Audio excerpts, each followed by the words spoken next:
Salut et bonjour tout le monde, j'espère que vous allez tous merveilleusement bien. On se retrouve aujourd'hui pour un nouvel épisode de Sagesse et Succès, le podcast d'un lifestyle inspirant.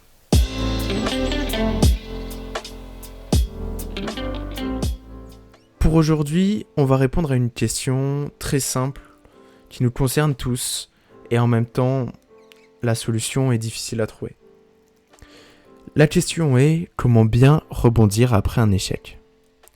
Dans la vie, on va être confronté à certaines choses plus que d'autres. L'une de ces choses est l'échec. L'échec, on le rencontre au plus jeune âge, à la naissance. Lorsqu'on essaye de marcher, lorsqu'on essaye de s'habiller, lorsqu'on essaye de faire ses lacets, etc., etc. Et l'échec, il ne cesse de nous rendre visite quasi tous les jours. En tout cas, il vient régulièrement. Et ça, jusqu'à notre mort.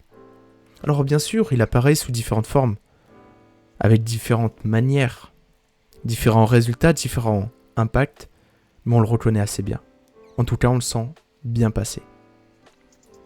Donc, en y réfléchissant comme ça, l'échec, simplement, c'est un résultat qui ne vous convient pas.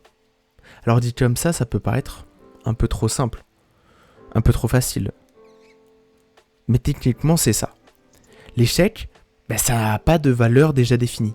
On ne peut pas dire, si vous avez ça, c'est un échec. Si vous avez ça, c'est de la réussite. Alors je suis bien d'accord, c'est ce qu'on essaie de faire dans la majorité des cas. À l'école, dans la vie, dans les journaux. On essaie de dire, ça c'est bien, ça c'est pas bien. Mais non. Dans la vie, c'est nous qui choisissons si ce que nous avons fait est bien ou pas bien, et donc nous mène à un échec ou une réussite. Car par exemple, si je prends l'exemple des notes à l'école, quelqu'un qui aura travaillé, qui aura tout donné, qui aura vraiment essayé de faire des efforts, et qu'il récupère un 8. On est d'accord que le 10 est la note suprême, entre guillemets, pour la société en général. On se dit, c'est bon, 10 c'est la moyenne, ça va, c'est très bien. Mais peut-être que la personne ne peut pas faire 10. Elle n'a pas les capacités actuellement pour faire 10. Et donc si elle travaille et qu'elle a 8, c'est déjà un succès.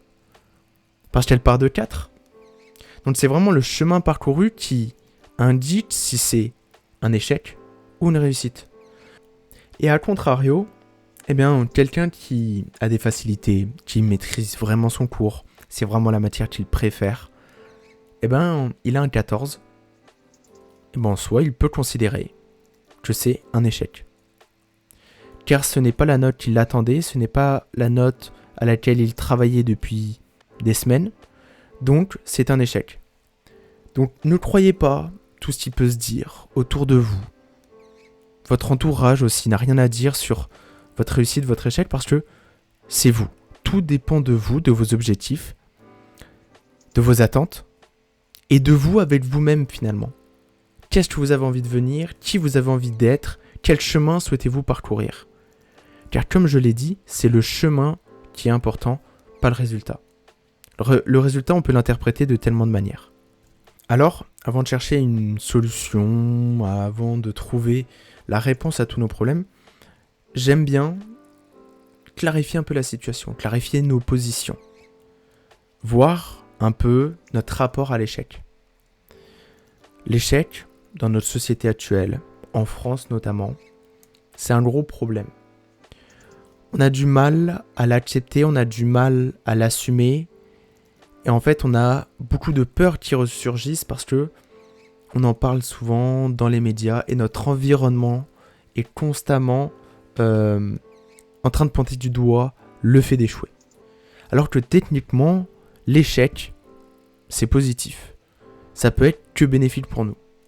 C'est juste qu'on s'arrête au premier mur. Dès qu'on voit l'échec, on fuit. Parce que forcément, ça nous pose dans une situation d'inconfort. Forcément, bien sûr, pour tout le monde, si on pose la question, tu préfères échouer et réussir, ou tu préfères que réussir? Tout le monde va choisir de réussir tout le long. Mais ce serait trop facile. Ça nous renforcerait pas, ça nous donnerait pas tout un tas de leçons, d'éléments que nous allons voir après. Et puis aussi, l'un des gros problèmes de l'échec, c'est qu'on a une peur, mais immense, du jugement des autres. On a peur de ce que les autres nous disent. C'est grave ça quand même. Il y a des gens quand même, ils passent leur temps à critiquer les autres, à parler des échecs des autres. Mais en fait, faut bien comprendre que les personnes qui parlent de nous, qui parlent de ce qu'on fait, des échecs que nous faisons, c'est des personnes qui ont le temps. Bah oui, ils ont le temps. Ils n'ont pas de projet, ils n'ont pas d'ambition, ils n'ont pas d'objectif. Donc en fait, c'est des gens, dans 10, 20, 30 ans, ils seront au même endroit où ils sont. Ils savent parler. Mais agir, ils ne connaissent pas. Donc pourquoi écouter l'avis de certaines personnes qui n'ont pas l'avis que vous souhaitez avoir ? Vous allez écouter, vous bloquer par rapport à des gens qui ne méritent même pas que vous les écoutiez. Il y a des gens, ils sont juste là pour cracher du négatif parce que eux-mêmes sont pas capables de le faire. Généralement, vos plus grands admirateurs, c'est des personnes qui, de base, vous avez l'impression qu'ils vous détestent. Mais en fait, ils vous admirent. L'échec crée de l'admiration. C'est fou, hein ?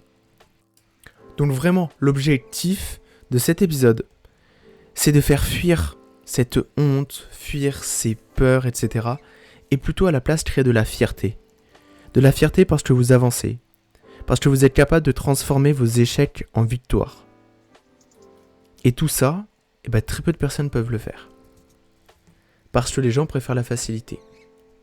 Et vous déjà, si vous échouez, ça veut dire que vous essayez. Donc, vous êtes passé à un stade au-dessus. Vous êtes des personnes qui agissent, qui font les choses. Qui sont vivants et qui, vivent leur vie. Donc, c'est tout à votre honneur. Soyez fiers de ça. N'ayez vraiment pas peur de l'échec. Car vraiment, je pense que le seul véritable échec qui existe dans la vie, il n'y en a qu'un seul. C'est de ne pas tout essayer pour vivre la vie que vous souhaitez et la vie que vous méritez. Il y a des gens, ils restent au même stade toute leur vie. Il y a des gens, ils n'évoluent pas. Il y a des gens, ils se bloquent par des peurs et préfèrent juger, parler et ne pas faire. Essayez de vivre la vie que vous voulez, que vous méritez, tout simplement. Maintenant, passons aux choses sérieuses. Passons directement au cœur du sujet. Voyons les réponses, les solutions, quels conseils je peux vous donner en cas de sentiment d'échec. Premièrement, il faut se mettre dans de bonnes conditions pour agir correctement à un échec. Donc le mieux, bien évidemment, c'est de sortir, d'aller marcher, ou alors, si vous ne pouvez pas, d'aller dans un environnement différent que le lieu où vous êtes déjà. Cette action a plusieurs avantages. Notamment le premier, c'est d'éviter de réagir à chaud. En effet, on se connaît.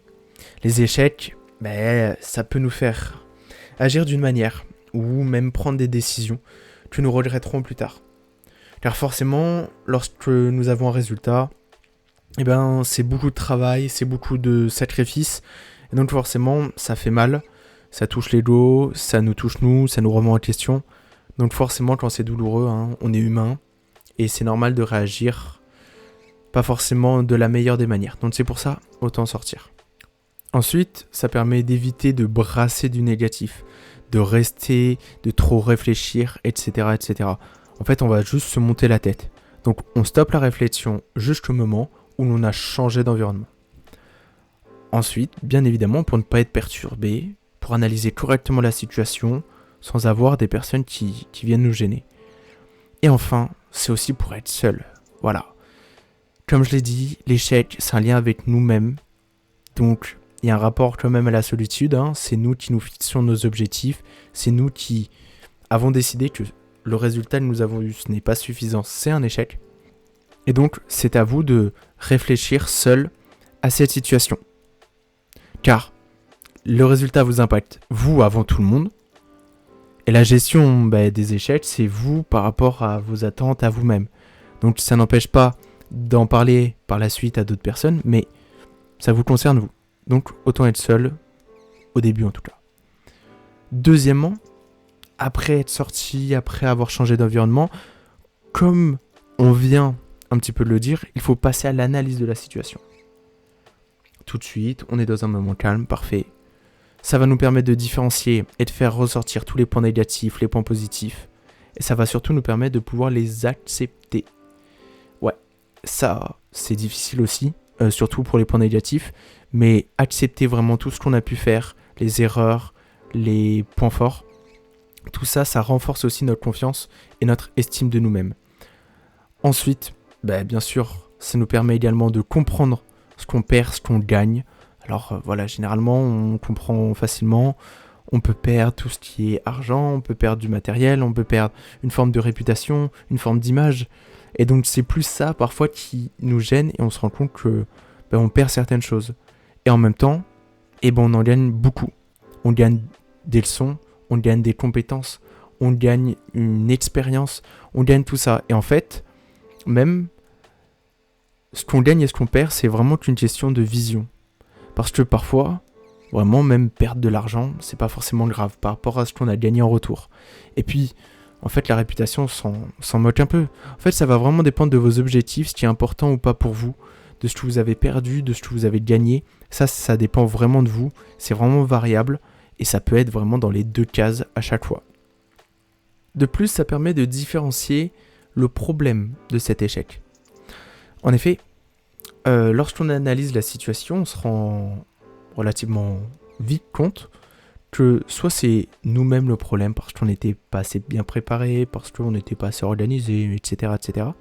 Soit sinon, parfois on aura beau tout donner, on aura beau avoir essayé toutes les solutions, on a un environnement qui n'est pas bon, on a des gens avec qui on a fait le travail ou peu importe, et avec qui c'était pas bon.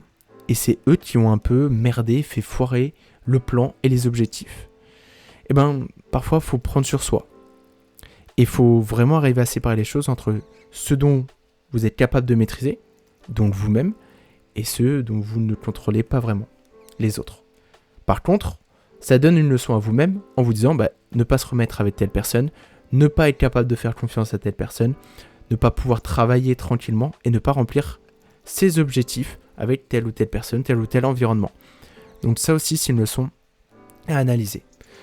Troisièmement, après toutes ces analyses, ces tenants et ces aboutissants, il est vraiment important de tirer et de comprendre toutes les leçons que la vie a voulu nous donner à travers cet échec. Il faut arriver à comprendre tout l'enseignement que vous pouvez tirer au maximum possible. L'échec, c'est le chemin du succès. Et donc, pour passer toutes ces étapes, il faut des clés, il faut des outils pour réussir ce chemin. C'est dans les échecs qui vont vous fournir en fait des petits tips, des petits outils, des petits conseils. Et ça, c'est en passant d'abord par une étape d'analyse. Et donc, une fois que vous avez trouvé tous ces enseignements, finalement, vous allez les comprendre, les accepter, les retenir, les mémoriser. Parce que ça sert à rien en fait de faire l'échec plusieurs fois. Il faut vraiment arriver à le faire une fois pour arriver à être productif et à passer à autre chose et avancer le plus rapidement possible sur le chemin de la réussite. Et donc, ça débouche forcément sur le quatrième. Quatrièmement, il faut appliquer ces leçons. Forcément, quand on tire des leçons, quand on tire toutes ces choses-là, au bout d'un moment, il faut les appliquer aussi. Parce que pour avoir les résultats, ne pas refaire les mêmes échecs et pouvoir réussir la prochaine fois sur ces mêmes exercices, sur ce même exemple, il faut appliquer toutes les solutions que vous allez trouver. Ne pas traîner avec telle personne. Là-dessus, j'aurais dû travailler 2 heures de plus. J'aurais dû m'organiser comme ça. Mais j'aurais dû faire appel à l'aide à mon collègue, à mes parents. J'aurais dû demander à un professionnel. Toutes ces choses-là, vous allez les avoir avec le troisième et le deuxième. Mais finalement, le moment où tout se passe, comme je l'ai dit au début, c'est l'action. Agissez, agissez, agissez. Et donc, c'est le quatrième gros point pour bien rebondir après un échec.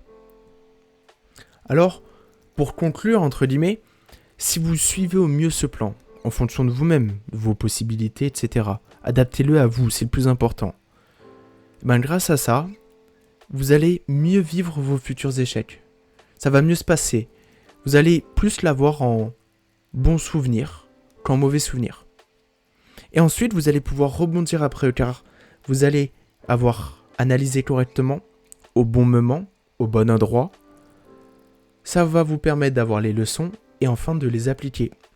Et quand on les applique, forcément, ça réussit mieux. Alors oui, vous allez encore échouer.